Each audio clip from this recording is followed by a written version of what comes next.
Assalamualaikum warahmatullahi wabarakatuh. Alhamdulillahirabbil alamin. Wassalatu wassalamu ala asyrafil anbiya'i wal mursalin wa ala alihi wa sahbihi ajma'in. Rabbi shrah li sadri wa yassir li amri wa hlul 'uqdatam min lisani yafqahu qawli. Allahumma faqihna fid din wa 'allimna ta'wil hadinas siratal mustaqim. Siratal ladzina an'amta 'alaihim minan nabiyyin minas siddiqin minasyuhada'i was sholihin. Husna ulaika rafiqa ya arhamar rahimin. Allahumma 'allimna min humma jahilna warzuqna min humma nasina. Allah rabbi yassir wa la tu'assir rabbi tamim khawai bi rahmatika ya arhamar rahimin. Rabbana atina fid dunya hasanah wa fil akhirati hasanah wa qina azaban nar wa qina azabal qubur wa qina azabal masyar. Istajibillahumma du'ana ya Allah. Sallallahu alaihi wasallam. Alhamdulillahirabbil alamin. Alhamdulillah, bersyukur kita kepada Allah Subhanahu wa taala, dan selawat dan salam ke atas junjungan Sayyidina Rasulullah sallallahu alaihi wasallam, dan kepada seluruh ahli keluarganya, dan juga kepada seluruh para sahabat baginda Rasulullah sallallahu alaihi wasallam. Alhamdulillah, yang mana pada hari ini kita dapat berkumpul di dalam majlis ilmu Allah Subhanahu wa taala. Mudah-mudahan Allah Subhanahu wa taala memberkati majlis kita, dan mudah-mudahan Allah Subhanahu wa taala mencatatkan kita di antara orang-orang yang mencari redha Allah, yang berada di dalam majlis Allah Subhanahu wa taala. Jadi barang siapa yang berada di dalam majlis ilmu Allah Subhanahu wa taala, barang siapa yang mencari agama Allah Subhanahu wa taala, maka Allah Subhanahu wa taala memudahkan jalannya ke syurga Allah Subhanahu wa taala. Di antara salah satu kita mencari agama Allah Subhanahu wa taala, ana ajaknya hari ni nak bawa kitab. Tapi ingat apa ni? Kata ustaz saja. Nanti kalau apa ni?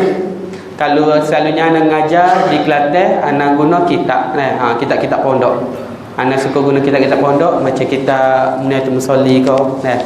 Jadi anak pun nikah dengan orang Gombak, kenal diri dululah. Anak berkahwin dengan orang Gombak, isteri orang Gombak, anak orang Kelantan. Tapi cakap luar bolehlah, cakap luar budu-budu sikit. Jadi anak datang sini pun, di antaranya mungkin duduk di Gombak lah. Mungkin akan meletak di Gombak. Cuma lah ni nak cari kerja lah di Gombak, cari kerja di Selangor lah. Mudah-mudahan Allah SWT mempermudahkan. Jadi nama Ana Mus'ab bin Syamsuddin. Ana belajar di College University Insaniah Kedah. Tapi Ana pergi belajar di pondok-pondok tuk guru seperti Tuk Haji Salesi, Tuk Raja Walanai, iaitu Pondok Lanai, Umar Zuhdi. Dan juga Ana pergi belajar di Kelantan Pondok Modeng, Pondok Pasir Tumbuh, Pondok Lubuk Tapoh. Dan juga di antara tempat pengajian guru-guru saya adalah Ustaz Syarul Al-Bacuki Al-Misri, dan juga Syekh Nurdin Al-Banjari Al-Maki, dan juga Ustaz Zaidi Asy'alami, Ustaz Faizal iaitu Al-Yamani, dan juga di antara ustaz-ustaz lain lah. Tu Haji Salesi, tu Haji Walanai juga. Dan juga di antara Pondok Gajah Mati, iaitu Tok Guru Panjang, Syekh iaitu Mu'izzuddin. Mudah-mudahan Allah SWT memberkati guru-guru saya dan juga guru-guru antum semua, dan memberi akan kita taufik dan hidayah Allah Subhanahu wa taala. Jadi di antara kita mencari agama Allah Subhanahu wa taala di atas muka bumi Allah Subhanahu wa taala, kerana pada zaman kita ini adalah pada zaman akhir zaman, yang mana yang telah disusun di dalam kitab Sahih Bukhari, dan juga yang mana yang telah disusun iaitu Syekh kita Syekh Fahmi Az-Zamzam di dalam kitab iaitu Akhir Zaman dan Hadis 40 Akhir Zaman, yang mana menceritakan tentang kehadiran hari kiamat. Jadi di antara kehadiran hari kiamat yang terjadi ini, di antaranya pada zaman kita. Kalau kita lihat pada zaman kita lah di antara tanda-tanda pada hari kiamat, yang mana kata baginda Rasulullah sallallahu alaihi wasallam, ya Allah ya Tuhanku, kau jangan hidup aku pada satu zaman, dan jangan kau ikut, iaitu jangan kau hidupkan iaitu sahabat aku juga. Jangan kau menghidupkan aku pada satu zaman, dan juga kamu wahai sahabatku pada satu zaman. Zaman mana? Zaman yang mana dikatakan baginda Rasulullah sallallahu alaihi wasallam, para alim ulama tidak diikut akan dia. Pada zaman itu ulama tak ikut dah. Yang kita ikut hanyalah iaitu artis-artis. Yang kita ikut hanyalah orang-orang yang ada nama, orang yang ada pangkat. maka kita tidak pandang lagi para alim ulama. Kita tak ikut lagi para alim ulama. Contoh kita bukan lagi daripada contoh para alim ulama. Kita tak ikut lagi sunnah baginda Rasulullah sallallahu alaihi wasallam. Kita tak bangga lagi iaitu sunnah baginda Rasulullah sallallahu alaihi wasallam. Sehingga kan kita kuburkan sunnah baginda Rasulullah sallallahu alaihi wasallam, sedangkan baginda Rasulullah sallallahu bersabda dalam sebuah hadis, anta ma'aman ahbata. Kamu akan bersama-sama dengan orang yang kamu cintai. Jadi kita cintai siapa? Kalau kita mencintai Rasulullah SAW, yakinlah bahawasanya Rasulullah SAW juga mencintai kita. Nah, jadi kita tengok pada zaman kita ini, iaitu di antaranya ulama sudah tidak diikut lagi. Nah, ulama gapo? Ustaz-ustaz tak usah dengar dah. Nah, kita tak usah dengar dah ustaz ngajar, lebih suka tengok TV. Tak. Lah ni raja lawak ada. Nah, raja lawak macam-macam ada lah ni dalam TV. Konsep ni, maka kita lebih suka gemar iaitu maksiat. Kita suka dengar kepada perkara yang larang. Nah, maka kita tak suka dah duduk dalam majlis ilmu. Pergi ngaji pondok, penat, letih. Nah, pergi ngaji pondok, buka kitab, dobit satu-satu, penat, letih. Nah, di antara kita suka ikut anak-anak kita tengok anak-anak kita lah ni, di antara anak kita dia suka iaitu ambil penat orang-orang kafir. Dia suka tiru gaya-gaya orang kafir. Dia suka berpakaian iaitu seperti orang kata kau ikut di si Ronaldo. Nah, kau buat rambut gini kau ikut Beckham. Kau buat gini, kau buat rambut pang ni kau ikut tu Set Big Bang. K-pop. Maka dia ikut, di antaranya ikutannya bukan lagi ikutan baginda Rasulullah sallallahu alaihi wasallam. Maka dia tak suka dah ikut Rasulullah, disebabkan pada akhir zaman iaitu ulama ditinggal, disebabkan pada akhir zaman iaitu sunnah Rasulullah SAW dikuburkan. Maka di antara sunnah Rasulullah SAW dikuburkan kerana apa? Kerana kita sudah pun iaitu cinta kepada dunia. Kita suka sangat kepada dunia, kita terlalu gemar kepada dunia. Jadi dunia, kata ulama, nak ambil dunia, memang kita duduk di atas dunia. Kita nak bekerja, silakan bekerja, tetapi Allah SWT bagi kita 24 jam masa. Maka 24 jam masa ni, adakah tidak boleh untuk kita lapangkan 1 jam untuk mencari redha Allah, untuk kita mencari iaitu kasih sayang Allah Subhanahu wa taala. Maka di antara kata baginda Rasulullah SAW, di antaranya iaitu dalam hadis baginda Rasulullah SAW bersabda, sesungguhnya iaitu la taba'anna, iaitu sesungguhnya engkau akan mengikuti, kata baginda Rasulullah sanana man kana, iaitu kamu akan ikut sunnah. Iaitu sunnah siapa? Sunnah peheko Kelantan kecil. Faham kalau sikit-sikit tak apa. Nak cakap luar terus tak boleh, tak pandai. Jadi kalau cakap campur Kelantan sikit, buat-buat faham, angguk je lah. Jadi kata baginda Rasulullah SAW, sanana man kana, iaitu qablakum, sesungguhnya kalian akan mengikuti pada satu zaman itu, kalian akan mengikuti iaitu sunnah ataupun gaya hidup iaitu orang-orangnya sebelum kamu. Seperti mana? Seperti iaitu shibron bishibrin. Kata baginda Rasulullah SAW, iaitu seperti kamu ikut dia tu umpama sejengkal demi sejengkal kamu ikut. Lalu kata baginda Rasulullah SAW, zira'an bi zira'in, iaitu daripada sehasta demi sehasta kamu akan ikut. Man dakhala, maka man dakhalu, sehinggakan kalau mereka itu, hatta dakhalu, iaitu hatta dakhalu juhra dabbi, sehinggakan mereka itu masuk dalam lubang bewok pun, nescaya kamu akan masuk juga dalam lubang bewok. Lalu kata kunna ya Rasulullah, maka katalah kami kepada baginda Rasulullah SAW, sahabat Abu Bakar riwayat belakang. Dia kata sesungguhnya ya Rasulullah, Yahudi wa Nasara. Maka Rasulullah kata, lepas tu sahabat bertanya, ya Rasulullah, adakah mereka ni akan ikut Yahudi dan juga Nasara? Maka kata baginda Rasulullah SAW, faman, siapa lagi kalau bukan mereka. Maka kita tengoklah ni, di antara sunnah-sunnah kita ikut, gaya hidup kita adalah gaya hidup barat. Kita tak hidup dah cara-cara Rasulullah. Nak pakai piyah pergi supermarket, malu. Nak pakai piyah, nak pergi derat-derat kat sekolah, saya malu dah, nak gidak merata-rata malu dah. Tetapi kalau kita pakai topi sudu dah, tapi kalau kita pakai seluar jeans, kalau kita pakai pakaian yang kemah-kemah, maka kita tak malu dah. Kerana apa? Kerana nafsu kamu suka kepada perkara yang bukan taat dah. Kita tengok sama ada aku ini di antara orang yang gemar kepada ketaatan ataupun aku gemar kepada kemaksiatan. Maka kita nak tengok kita di sisi Allah Subhanahu Wa Taala, kita tengok di mana jalan kamu gemar. Dah, kalau kita gemar di jalan mentaati Allah Subhanahu Wa Taala, yakinlah bahwasanya jalanmu adalah di antara jalan yang diberi taufik dan hidayah Allah Subhanahu Wa Taala. Tapi kalau kita apabila buka Quran, duduk ngaji dalam setengah jam, lepas tu tidur. Dah, tapi kalau kita buka WhatsApp, buka Facebook, kita layan sampai ke 5 jam pun tak masalah. Nak tengok cerita drama pun tak ada masalah. Tetapi ketika kita mencari redha Allah, duduk dalam majlis ilmu, dan kalau kita duduk dalam majlis ilmu, kita duduk setengah jam, kita akan rasa seperti kita duduk iaitu 8 jam hingga 10 jam. Dah, kita rasa lamanya ustaz ni bila nak habis ni. Dah, ustaz ni bila nak habis, tengok je. Dah, sebab apa? Kerana nafsu kita tidak gemar kepada ketaatan. Maka kita lihat, kita cek diri masing-masing. Dah, aku ini siapakah ikutanku? Kalau kita benar mencintai baginda Rasulullah SAW, kita tengok balik lembaran-lembaran kitab yang menceritakan tentang sahabat Rasulullah SAW.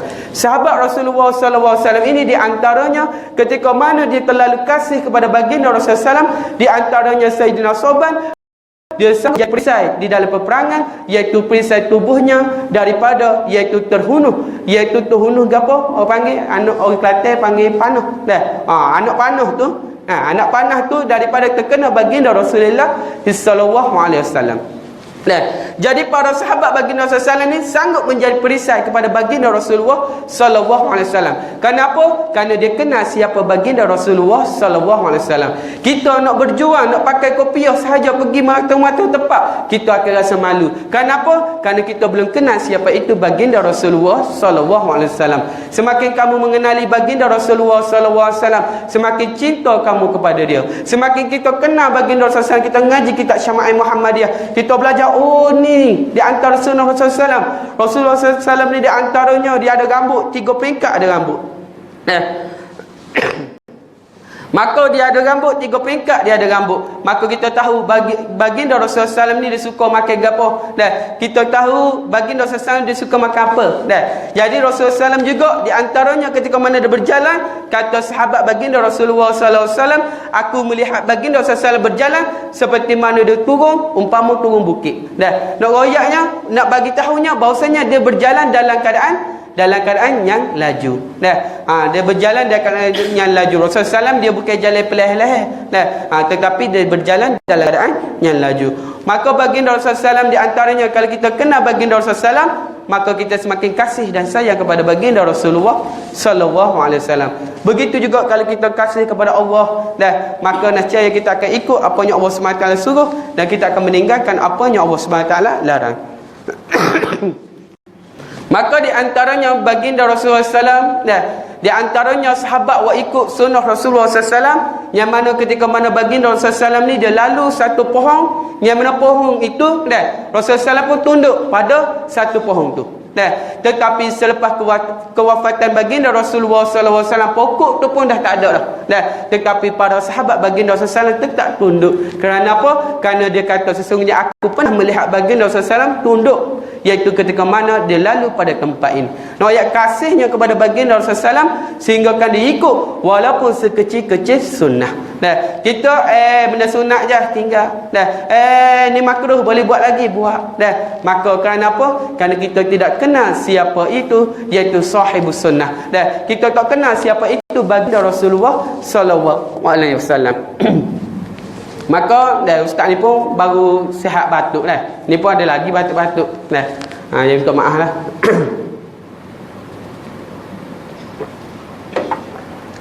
Maka di antaranya, kalau kita ingin mengikut baginda Rasulullah SAW, terutamanya pada akhir zaman ni, sesungguhnya dalam baginda Rasulullah SAW pernah bersabda dalam sebuah hadis, Bada'ul Islamu ghariban. Sesungguhnya kata baginda Rasulullah SAW, iaitu datangnya Islam ni dalam keadaan yang gharib. Iaitu dalam keadaan yang asing. Mari Islam ni dalam keadaan yang asing. Orang tengok pelik Islam. Baginda Rasulullah SAW bawa Islam ini dalam keadaan yang pelik. Kita mari terima Islam ni dalam keadaan tak pelik dah. Orang boleh terima dah. Islam orang boleh terima dah. Nak pergi semaya orang boleh tahu dah. Tetapi baginda Rasulullah SAW bawa Islam dalam keadaan seorang diri, dalam keadaan yang asing. Maka ketika itu orang-orang jahiliah dia tawaf iaitu pada kota Mekah dalam keadaan berbagai. Orang jahiliah ketika itu iaitu menyembah berhala-berhala. Maka baginda Rasulullah SAW datang dalam keadaan yang asing. Islam itu nampak pelik. Islam itu nampak aneh. Tetapi baginda Rasulullah SAW iaitu cuba juga berdakwah sehinggalah Islam itu nampak dalam keadaan yang boleh diterima oleh masyarakat. Wasa'udu kata baginda Rasulullah SAW, dan sesungguhnya iaitu wasa'udu kama bada'a ghariban. Maka kata baginda Rasulullah SAW, sesungguhnya Islam ini akan kembali menjadi asing. Bila? Zaman kita Islam itu akan menjadi asing pula. Kita tengok berapa ramai kalau kita pakai serban, pakai jubah atau kita pakai jubah pakai piah je. Kita pergi naik di Sogo, kita pergi naik di supermarket Sogo, ataupun kita pergi rata-rata, maka orang akan nampak pelik. Orang akan nampak aneh. Tetapi kalau kita pakai pakaian buat pelik-pelik pakaian orang kata apa ni, tali beruk tekuk macam-macam ada. Tali beruk pakai duduk belakang, lepas tu pakai pula macam-macam topi sudu macam-macam, orang tidak akan nampak pelik. Tetapi kalau kita cuba mengamalkan sunnah baginda Rasulullah SAW, kita cuba duduk dalam majlis ilmu, kita pergi cari majlis ilmu, orang akan nampak pelik. Oh, sungguh demo ni cari ilmu. Sungguh kamu ni cari ilmu. Sebab apa? Kerana kita kenal iaitu siapa? Iaitu Tuhan yang mencipta alam ini. Kita kena ingat baik bahawasanya dunia ini hanyalah sementara sahaja. Kata ulama, ketika mana kamu mencari dunia, ambillah dunia itu letak pada tangan kamu. Dan ketika mana kamu mencari akhirat, maka ambil akhirat itu letak dalam hati kamu. Apabila kita letak akhirat dalam hati kita, dunia ni apabila orang minta sedekah, kita senang nak bagi sedekah. Ketika mana apabila orang yang susah, kita mudah untuk menolong orang yang susah. Kenapa? Kerana kita meletakkan dunia itu pada tangan kita. Tetapi kalau kita meletakkan dunia itu dalam hati kita, ketika mana ada orang susah, dia tanya kita dah, abang saya tak makan 5 hari dah. Nasi saya tak jumpa lagi 5 hari dah. Maka ketika itu kita susah untuk memberi infak kepada dia kerana kita kasih kepada harta. Aku bagi RM1 ni, nanti aku akan jadi miskin, tak cukup juta ni. Jadi 99. Maka dia kata tak cukup 1 juta ni. Maka dia pun tak bagi. Kenapa? Kerana dia kasih kepada dunia. Tetapi kalau dia tidak kasih kepada dunia, dia hanya letak dunia ni tempat sementara sahaja, maka ketika itulah dia akan mudah untuk infakkan hartanya di jalan Allah Subhanahu Wa Taala. Maka kita cek diri masing-masing. Ustaz cek diri ustaz, maka antum cek diri antum masing-masing. Kita tengok di mana kedudukan kita di sisi Allah Subhanahu Wa Taala. Ingat baik, sesungguhnya dunia ini di antaranya hanya sementara, dan di dalam hari akhirat kelak, di antara orang yang ramai di dalam syurga Allah Subhanahu Wa Taala, di dalam syurga Allah Subhanahu Wa Taala, di antaranya orang-orang fuqara, di antaranya orang-orang yang miskin. Orang miskin yang ramai dari syurga Allah Subhanahu Wa Taala. Maka ketika mana kata baginda Rasulullah SAW, wahai sahabatku, jika kamu ingin mencari aku di dalam hari akhirat kelak, maka kamu carilah aku di dalam golongan-golongan orang yang miskin. Kerana Rasulullah SAW kasih kepada orang yang miskin. Tetapi kalau kita miskin tapi kita sombong, maka tu lagi teruk. Kita miskin dah tapi kita sombong. Jalan sombong, susah nak cakap keluar. Jalan sombong. Ni pestain dulu duduk di Kedah dulu, ceramah dalam bahasa Kedah. Ceramah dalam bahasa Kedah tak apa sebab duduk di Kedah 6 tahun. Ceramah di masjid sana, ceramah dalam kedai bahasa Kedah. Tapi ni nak cakap luar pula susah. Duduk Kelantan dah lama dah, jadi cakap luar susah pula. Jadi kalau tak faham, tanya. Tapi insya-Allah nanti ustaz akan buka soalan, kita masuk ke apa? Ustaz akan buka soalan 10 minit sebelah akhir nanti. Tanya soalan apa pun, insya-Allah ustaz akan cuba jawab. Jadi di antaranya ketika mana baginda Rasulullah SAW di antaranya dia duduk pada orang-orang yang miskin. Maka beruntunglah bagi orang-orang yang miskin. Kalau kita orang miskin, kita kena rasa beruntung. Kenapa? Kerana Allah SWT tetap kita ni orang miskin. Tapi kalau kita orang miskin, disebabkan kemalasan kita, disebabkan tak segi cari nafkah, disebabkan tak segi nak berusaha, maka itu bukan miskin yang disukai oleh baginda Rasulullah SAW. Tapi kalau kita usaha dah, kita pergi kerja dah, kita pergi belajar dah, kita pergi cari-cari dah, orang kata apa ni, pergi cari kerja, tetapi kita dalam keadaan miskin juga, maka kita bersabar, sesungguhnya iaitu syurga lah yang kekal abadi untuk selama-lamanya. Kata ulama sesungguhnya di antaranya, kata ulama sesungguhnya, jika kamu nak tahu kita ni di dalam golongan mana, kita di dalam golongan orang-orang yang disukai oleh Allah ataupun di dalam golongan orang yang dibenci oleh Allah, kita tengok orang soleh saya kedok kepada kita. Kalau kita tengok tok-tok guru, ulama-ulama, syekh-syekh, apabila jumpa dengan dia, dia akan kasih kepada kita, dia akan sayang kepada kita, dia akan hormat kita, dia akan belajar kasih pada kita. Kita di antara orang-orang yang dikasihi oleh Allah Subhanahu Wa Taala. Tetapi ketika mana tutup guru, ustaz-ustaz tengok kita, dia ni tak lagi jauh dah. Sampai hari Jumaat ni je. Maka ketika mana tutup guru tengok kita dalam keadaan yang tengok dalam keadaan Allah tak boleh nak buat apa dah. Teruk sangat perangai dia ni, adab tak ada. Maka ketika itu ketahuilah, takut-takut kamu di antara orang-orang yang jauh daripada Allah Subhanahu Wa Taala.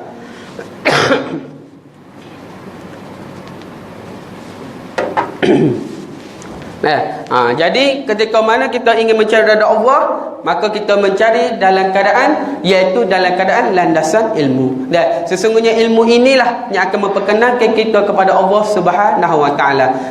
Ketika mana kata baginda Rasulullah, "Ma yuridillahu bi khairan yufaqihu fid din." Barang siapa Allah Subhanahu Wa Taala nak bagi kebaikan kepada dia, maka Allah Subhanahu Wa Taala akan bagi faham di dalam agama Allah Subhanahu Wa Taala. Oleh itu ketika mana kita nak mencari agama Allah Subhanahu Wa Taala, kita ingin mencari agama Allah Subhanahu Wa Taala, maka saya diajar oleh tutup guru saya, iaitu tanamkan 3 sifat. Dan apa sifat 3 ni? Maka ketika mana kita mencari agama Allah Subhanahu Wa Taala, kita tanamkan yang pertama, aku belajar untuk menutup kejahilanku. Jangan kita belajar kerana nak tunjuk dekat orang, aku belajar tinggi, aku pergi pondok 10 tahun tu, pergi belajar 10 tahun pondok. Nak katakan bahawasanya dia ni alim, maka orang begini dia tidak akan alim sampai bila-bila. Tetapi kalau dia belajar semata-mata nak iaitu menutup kejahilannya, insya-Allah Allah SWT akan bantu dia, iaitu daripada dia jahil kepada iaitu kecerahan.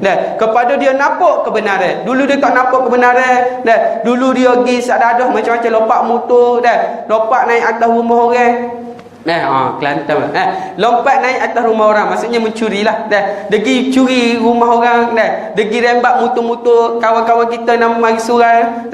Maka dia pergi mencuri ketika itu dalam keadaan kejahilan. Tetapi ketika mana dia diberi akan kefakihan ilmu, ketika mana dia diberi taufik dan hidayah Allah SWT, maka dia akan kembali kepada Allah Subhanahu Wa Taala. Selalunya orang yang melakukan maksiat yang banyak inilah ketika mana dia kembali kepada Allah Subhanahu Wa Taala dalam keadaan iaitu dalam keadaan lebih baik daripada kita. Kalau kita tengok ketika mana di antara tok guru tuan guru, iaitu tok guru kepada Imam Bukhari rahimahullah taala, di antaranya iaitu di antara tok guru dia, di antara tok gurunya, iaitu di antara tok guru yang memegang sanad hadis-hadis itu, di antaranya tok guru dia orang yang melakukan maksiat bermacam-macam maksiat. Zina dia buat, pembunuhan dia buat, tetapi dia bertobat kepada Allah Subhanahu Wa Taala, maka dia menjadi guru kepada iaitu Imam Bukhari rahimahullah taala. Ustaz ada nama gapo? Jadi ustaz pernah jumpa dalam sebuah kitab, maka di antaranya tok guru Imam Bukhari rahimahullah taala, di antaranya iaitu tok guru yang kembali kepada Allah Subhanahu Wa Taala. Maka itulah di antara apabila kita melakukan maksiat apa sekalipun, yakinlah bahwasanya Allah Subhanahu Wa Taala Maha Pengampun lagi Maha Pengasih. Kata ulama sesungguhnya Allah Subhanahu Wa Taala nak letak kita semua di dalam syurga Allah Subhanahu Wa Taala. Allah Subhanahu Wa Taala nak masukkan kita semua dalam syurga Allah Subhanahu Wa Taala. Di dalam hadis, iaitu dalam hadis baginda Rasulullah SAW yang menceritakan perihal, iaitu perihal ahli neraka dengan ahli syurga. Yang mana perihal ahli neraka ni ketika mana Allah Subhanahu Wa Taala berfirman, kamu masuk dalam api neraka. Dia ada 2 orang, dia ada 2 orang, maka Rasulullah iaitu ketika mana Allah SWT kata kamu berdua ini adalah ahli neraka. Maka salah seorang itu cepat-cepat pergi lompat nak masuk dalam api neraka. Tetapi salah seorang lagi tu dia jalan dalam keadaan dia tengok, dia tunggu, dia berpaling kepada Allah Subhanahu Wa Taala. Maka ketika mana Allah Subhanahu Wa Taala tanya, bapa kenapa kamu pergi cepat-cepat? Ni dah jadi bahasa bangku ni. Kenapa kamu pergi cepat-cepat? Disebabkan kerana apa? Ini adalah perintah Allah Subhanahu Wa Taala. Tetapi ketika mana seorang lagi tu, ketika mana dia berjalan dalam keadaan dia berpaling-paling tu, disebabkan kerana dia nak rahmat Allah Subhanahu Taala lagi. Faham ke tak? Tak faham. Faham kan? Jadi ada di antaranya orang ahli neraka, ketika mana disuruh untuk masuk dari api neraka Allah Subhanahu Taala, dia nak masuk dalam api neraka Allah Subhanahu Taala, tetapi dalam keadaan dia berpaling kepada belakang. Berpaling kepada rahmat Allah Subhanahu Wa Taala. Jangan bayang Allah Subhanahu Wa Taala tu duduk bertempat. Jangan bayang Allah Subhanahu Wa Taala tu duduk iaitu berjihad, kerana itu adalah makhluk. Tetapi dia berpaling kepada rahmat Allah Subhanahu Wa Taala, dia tetap paling juga, dia tengok malaikat di belakang kau. Maka dia paling juga. Lalu Allah Subhanahu Wa Taala pun suruh malaikat tanya, kenapa dia berpaling ketika mana dia nak masuk dalam api neraka? Ketika itu dia menjawab, sesungguhnya aku masih lagi mengharapkan rahmat-Mu ya Allah. Maka ketika itu Allah Subhanahu Wa Taala mengarahkan malaikat untuk masukkan dia di dalam syurga Allah Subhanahu Wa Taala. Dan juga di dalam hadis yang panjang juga ada yang menceritakan seorang ahli neraka, dia masuk dalam api neraka Allah Subhanahu Wa Taala. Maka dia kata, ya Allah, ya Tuhanku, kamu dekatlah sikit aku dengan syurga ya Allah. Maka dia minta dengan Allah Subhanahu Wa Taala, maka Allah Subhanahu Wa Taala pun memperdekatkan dia dengan syurga.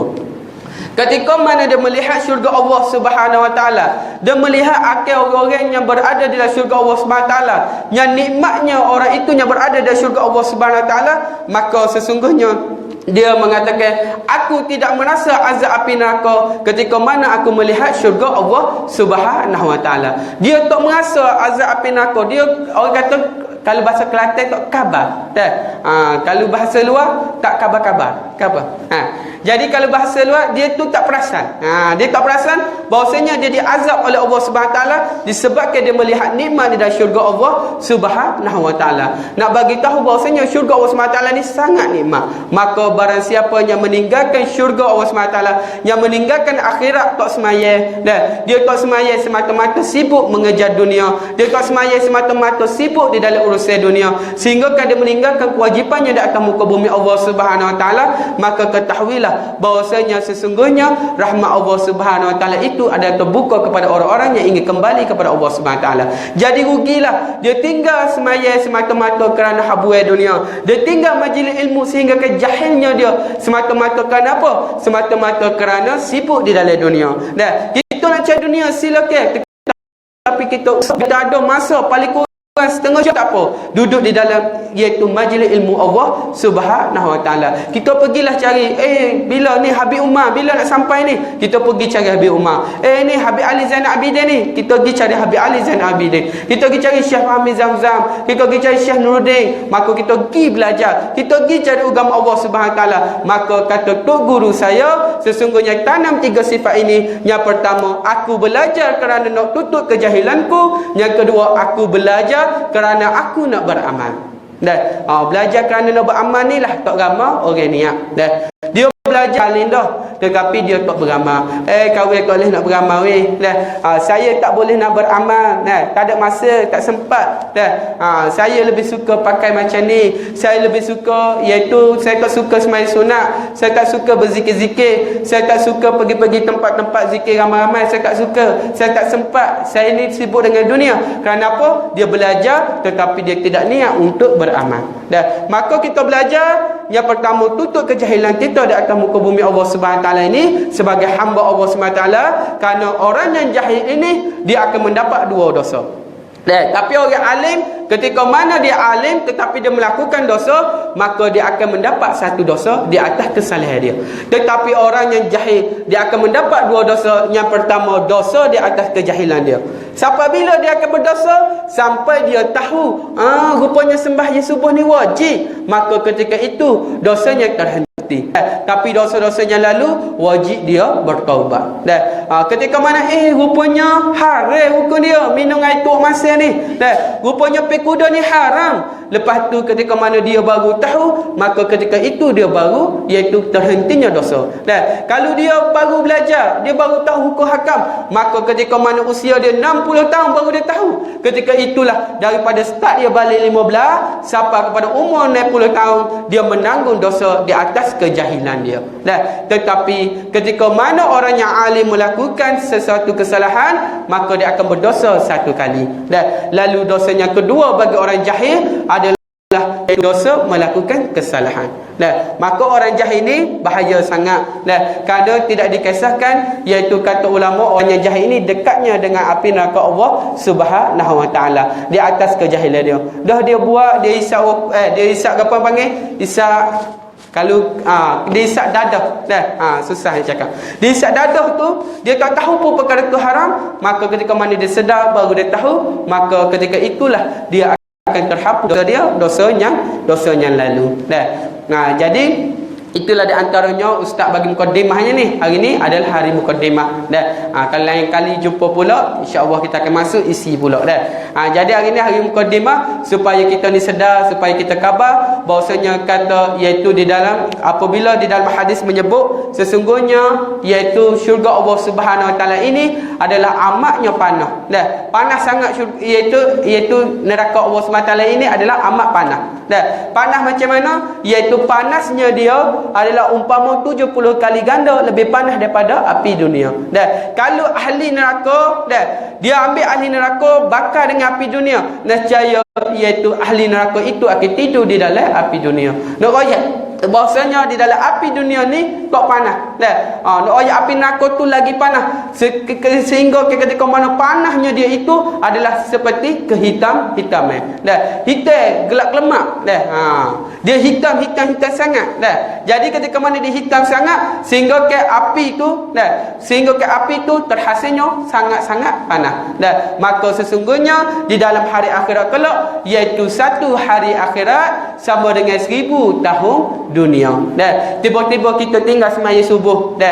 Ni kita nak subuh mari fikir. Kita tinggal semaya subuh, maka Allah SWT kata masuk kamu di dalam api neraka selama 10 hari. Umpama kita masuk dalam api neraka, iaitu umpama 1000 tahun kali 10 kan. 1000 tahun sekali 10 berapa? 1000 tahun kali 10 ustaz pun tak boleh nak kira.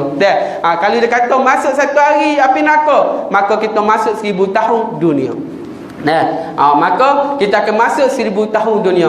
Bayangkan kalau kita kena bakar 24 jam di dalam api neraka Allah Subhanahu Wa Taala tanpa berhenti.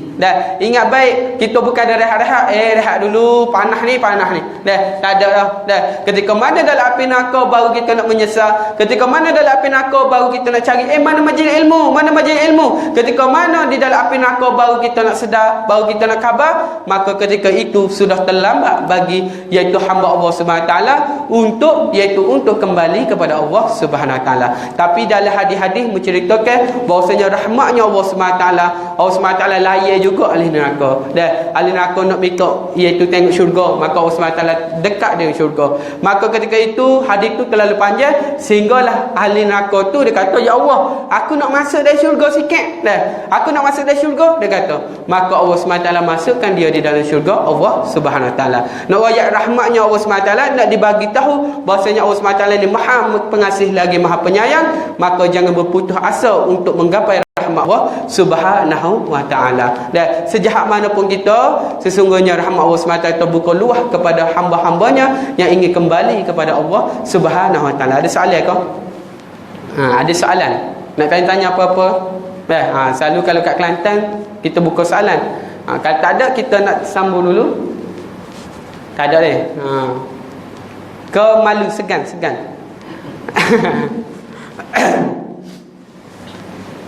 Tak ada soalan lah tu. Nak bagi hadiah ni, ada soalan. Okey, jadi sekadar tu saja. iaitu mukadimah ustaz hari ni. Dah ada banyak lagi. Dah. Jadi ketika mana kita nak mencari agama Allah Subhanahu Wa Taala, kita tanam 3 perkara. Dah. Tadi baru 2 perkara royak. Dah. Tadi baru 2 perkara sahaja diberitahu, dan juga yang ketiga adalah ketika mana kita mencari agama Allah Subhanahu Wa Taala, niatnya untuk menyebarkan kepada, iaitu kepada masyarakat. Dah. Kita ngaji, iaitu kita belajar, kita mencari agama Allah Subhanahu Wa Taala, tanam 3 niat. Yang pertama, aku nak tutup kejahilan aku. Yang kedua, iaitu aku nak, iaitu beramal di atas ilmu. Dan yang ketiga, aku nak menyebarkan agama Allah Subhanahu Wa Taala.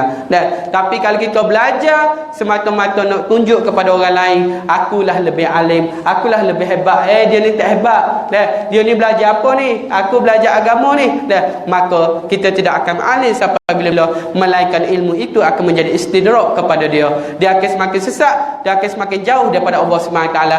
Di atas apa? Di atas riak dan juga takabur yang ada dalam hati dia tanpa dia sedari. Dan sesungguhnya pada iaitu pada akan datang pada satu zaman nanti. Maksud dah. Dah lagi dah.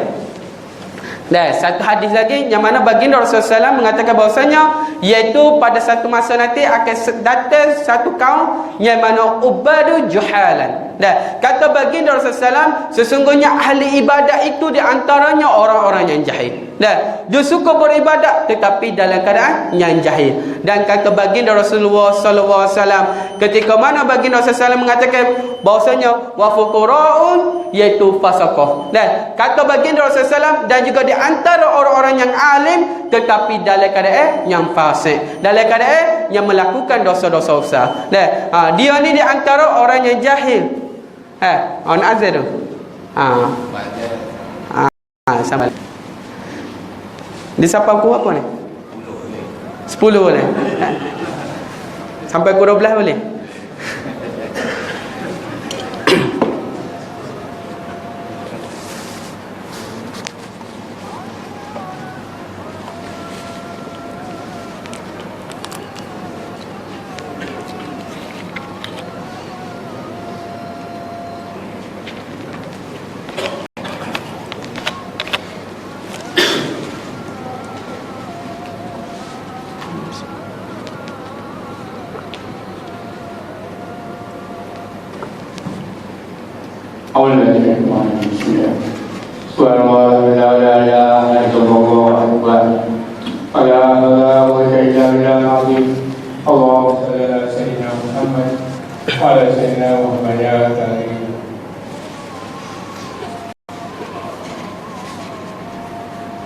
Allahu Akbar,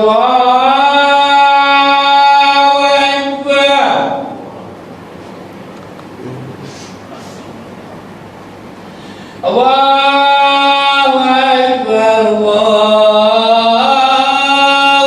Akbar, Allahu Akbar.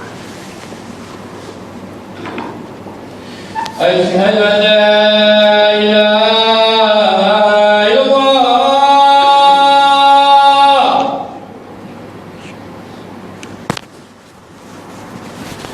Asyhadu an la ilaha illallah.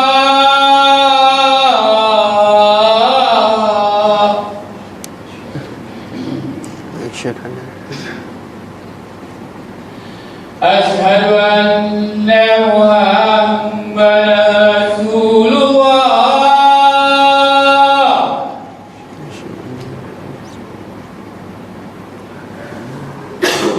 Asyhadu anna Muhammadan Rasulullah.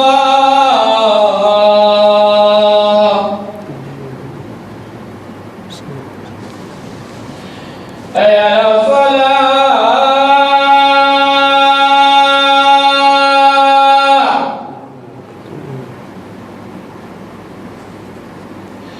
Hayya 'alas salah.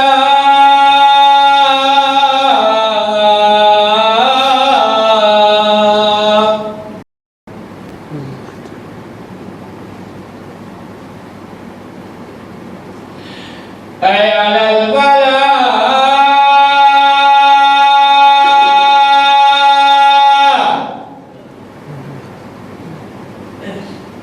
Hayya 'alal falah.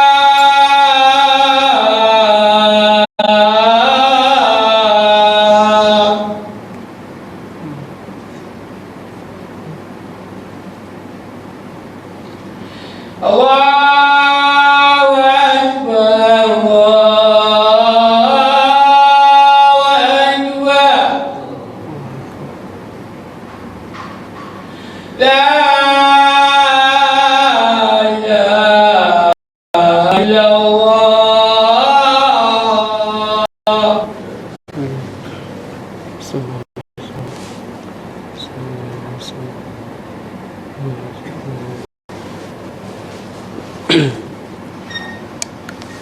Okay, kita sambung sikit lagi ya. Nah.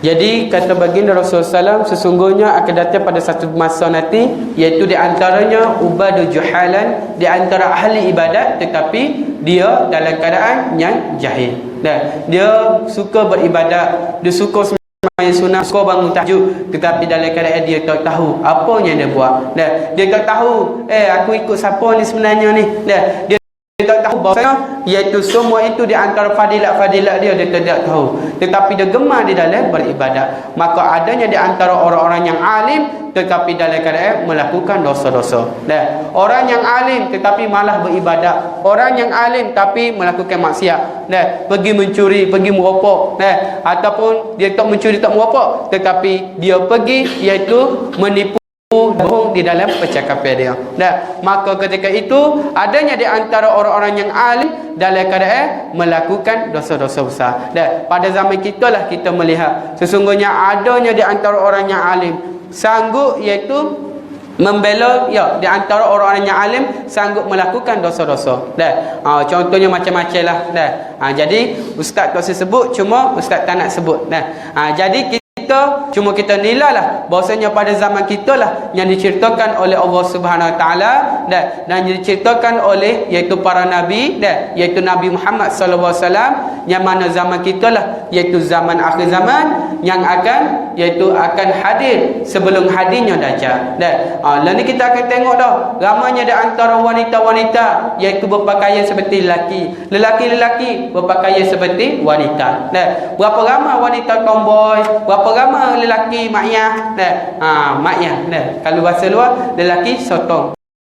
Ramai lelaki-lelaki sekarang ni mengikuti perempuan-perempuan. Maka ketika mana sampainya zaman ini, iaitu hampirnya kita dengan kiamat. Iaitu agama Allah SWT, ilmu-ilmu dicabut. Tetapi ilmu ini bukan dicabut iaitu keadaan sekaligus, sesungguhnya ilmu ini akan dicabut dalam keadaannya perlahan-lahan, iaitu dimatikan para alim ulama. Dan berapa ramai alim ulama sudah pergi meninggalkan kita. Tok Guru Haji Saleh Sip meninggal dah. Dan maka di antaranya iaitu Tok Guru Atiqullah, Tok Guru Hajillah Lubuk di Kelantan, maka iaitu Said-Said, berapa ramai dah meninggalkan kita. Semakin ramai ulama pergi, semakin berkuranglah ilmu di atas muka bumi Allah Subhanahu Wa Taala. Sampailah pada satu zaman yang hanya tinggal iaitu ahli-ahlinya, iaitu ahli-ahli yang jahil. Dan maka pada satu zaman itu ahli jahil yang akan jadi rujukan. Lah ni orang tanya di dalam TV, dan apakah hukum ini, apakah hukum ini. Dan dia tanya siapa? Dia tanya artis-artis. Dan maka sekarang artis-artis jawab di dalam hukum hakam. Artis-artis yang duduk cerita tutup aurat tak wajib. Dan maka siapa? Artis-artis. Dan kerana apa? Kerana ulama sudah ramai meninggalkan kita, maka tinggal hanya saki-baki sahaja. Dan maka semakin hari semakin tinggal kita, semakin hari semakin tiada ulama. Ketika inilah kita usaha duduk dalam majlis ilmu. Ketika inilah kita usaha supaya kita ini daripada yang jahil menjadi, iaitu menjadi biar pakai, biar pehel sikit-sikit pun tak pada. Dan kerana apa? Kita ada tanggungjawab kita, kita ada anak-anak kita, kita ada isteri kita. Maka kalau isteri dan anak-anak kita tidak didik kepada agama, sesungguhnya kita akan iaitu dipersoalkan oleh Allah Subhanahu Wa Taala. Maka di antara lelaki-lelaki yang tidak berbau syurga, di antaranya lelaki-lelaki dayus. Dan ingat baik bahawasanya lelaki dayus ni macam mana? Lelaki dayus ini ketika mana isterinya melakukan maksiat, ketika mana anaknya melakukan maksiat, maka dia tidak tegur. Dan dia tidak tegur kenapa? Kerana jahilnya dia, ataupun kerana dia takut kepada isteri dan anak-anak dia. Takut-takut nanti tegur, lama ke lari rumah pula. Takut-takut tegur, lama ke bergaduh pula, maka dia pun tak nak tegur. Maka ketika mana isterinya mendedahkan aurat, dia tidak tegur, ketika itu suamilah yang akan bertanggungjawab oleh Allah Subhanahu Wa Taala.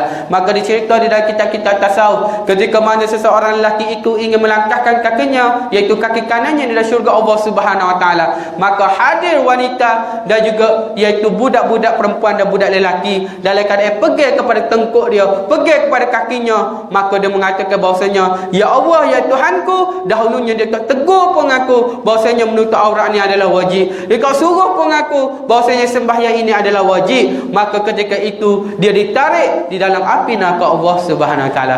Maka Allah Subhanahu Wa Taala suruh para malaikat tarik lelaki ini di dalam api neraka Allah Subhanahu Wa Taala. Inilah di antara lelaki-lelaki dayus yang tidak akan berbau syurga Allah Subhanahu Wa Taala. Wa na'udzubillah min zalik. Maka kita usaha. Kalau kita sebelum ni aku tidak pernah tegur anak aku sembahyang, aku tak suruh pun anak aku sembahyang, maka hari ini kita balik rumah, kita pergi tegur anak kita. Dah, kita suruh anak kita, abang weh, abang long weh, dah, nak masuk syurga dak dengan ayah, dah, pergi sembahyang, dah, kita mari pergi sembahyang.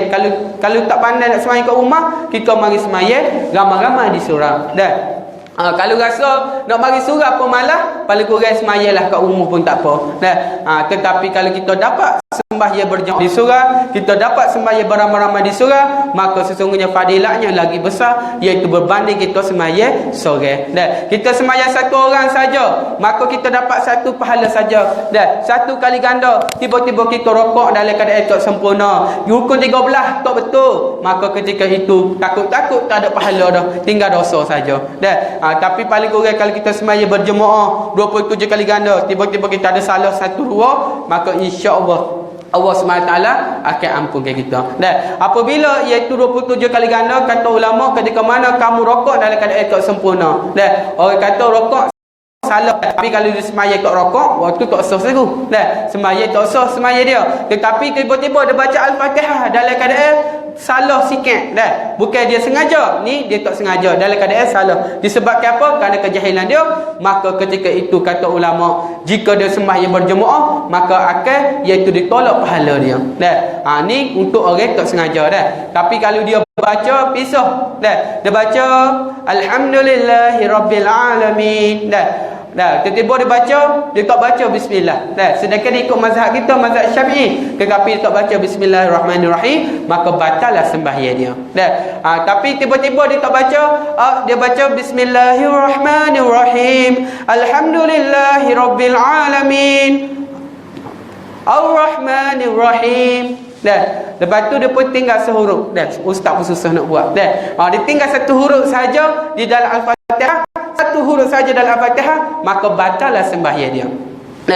Ingat baik ketika mana kita buka di dalam kitab-kitab Meniatul Musalli, kitab-kitab iaitu Mati Abu Sujak kau, dalam kitab Meniatul Musalli lah jelas sangat, ataupun kitab iaitu sembahyang berjemaah yang dikarang oleh Syekh Abdul Rahman. Maka kita buka kitab-kitab ni, Syekh Al-Fatihah ke apa, maka kita akan berjumpa di dalam ketika mana kita membaca Al-Fatihah dalam keadaan kita membaca berangin. Contoh, ramai di antara kita ni baca berangin. Bismillahirrahmanirrahim, alhamdulillahirabbil. Tak sah sembahyang dia. Ingat baik. Kerana apa? Ketika mana kita baca bismillahirrahmanirrahim, yang baca dalam hati tu confirm tak sah. Sebab apa? Kerana makhrajnya salah. Kerana tajwidnya tak betul. Apabila berangin, ketika mana kita baca berangin semuanya, menyebabkan semua huruf jadi, sedangkan hanya ada berapa huruf saja ya jadi berangin kalau bertemu. Contoh sing ko. Tetapi habis kita juga berangin belaka. Faham ke berangin? Baca dalam keadaan berangin. Bismillahirrahmanirrahim. Kalau ketika mana kita baca, wajib kena, iaitu kata Kelantan baca berbutir-butir. Orang luar panggil kena jelas. Ketika mana kita baca, kita kena jelas daripada segi makhraj, dia juga tajwid dia. Kita kena baca biar jelas. Bismillahirrahmanirrahim. Tak perlu baca dengar. Tak perlu baca kuat, tetapi kita baca biar dengar di telinga sahaja. Bismillahirrahmanirrahim, alhamdulillahirabbil alamin. Tetapi betul makhraj dan tajwid dia. Barulah sah sembahyang dia. Sama ada tu imam ke, sembahyang zuhur ke, ataupun makmum, maka wajib baca dengar di telinga.